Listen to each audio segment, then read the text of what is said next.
ரத்த தானம் பண்ணாக்க நமக்கு என்ன ஆகும், நீங்கள் ஏன் பண்ணுறீங்க, நீங்கள் ஏன் கேட்குறீங்க அப்படின்னு அவங்க கேட்டாங்கன்னாக்க, இப்போ நீங்கள் டைரெக்டாக போய் அவங்க போய் யாருக்கும் போய் நம்பர் தொடர்பில் இருக்க முடியாது.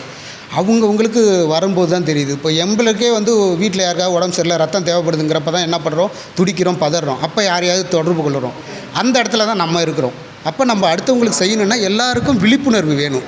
இளைஞர்கள் எல்லாம் முன் வரணும்.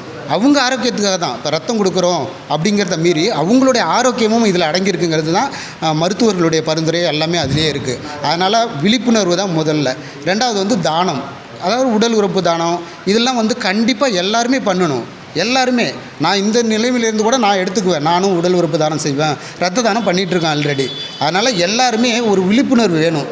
அது வந்து ஒவ்வொருத்தருக்கும் வரும்போது வந்து நம்ம அவஸ்தைப்படக்கூடாது. எல்லாருக்கும் சமூகத்துக்கு தேவைப்படணும். எல்லாருக்குமே நம்ம எந்த அளவுக்கு சமூகத்துக்கு தேவைப்படுறோங்கிறத நம்ம உணர்ந்து செயல்பட்டனாவே அதுவே பெரிய விஷயம். அதனால் விழிப்புணர்வு பண்ணணும். நம்ம எல்லாருமே ரத்தம் கொடுங்க, எல்லாருக்குமே உதவுங்க அப்படிங்கிற மாரி சொல்லணுங்கிறது தான் என்னோடய கருத்துக்கு. சரிங்கய்யா, இன்னொரு கேள்வி வரும் உங்கள்கிட்ட. இந்த விழிப்புணர்வு கொடுக்கணும்னு சொல்கிறீங்க, இது எங்கேருந்து ஆரம்பித்தா நம்ம போய் சீக்கிரமாக சேர்க்க முடியும் இந்த தகவல் அப்படின்றத ஏதாவது உங்களால் சொல்ல முடியுமா? கண்டிப்பாங்க. நம்ம இப்போ வந்து இதுக்காக நம்ம செயல்பட்டுருக்கிற நம்ம ஒரு குழு மாதிரி செயல்பட்டுருக்கோம். நம்ம எல்லாருமே ஒன்றா சேர்ந்து கல்லூரிக்கு போகலாம்.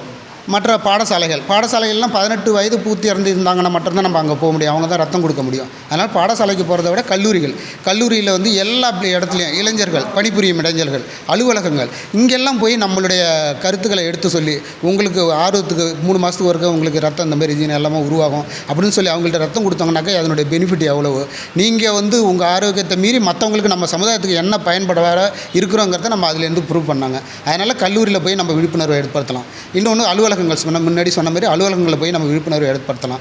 அதேமாரி கிராமங்களில் சென்று கூட இளைஞர்களை ஒருங்கிணைச்சு அவங்களுக்கு விழிப்புணர்வை ஏற்படுத்தணும்னா கண்டிப்பாக இது ஒரு நல்ல ஒரு திட்டமாக அமையுங்க. நல்லா செயல்படுத்தலாங்க. அதே மாதிரி மக்களுக்கு எல்லாருக்குமே ரத்த தானம் நம்ம செய்யறதுக்கான ஒரு ஆர்வத்தை இதில் நம்ம கொண்டு வர முடியும். ரொம்ப நன்றிங்க. நன்றி.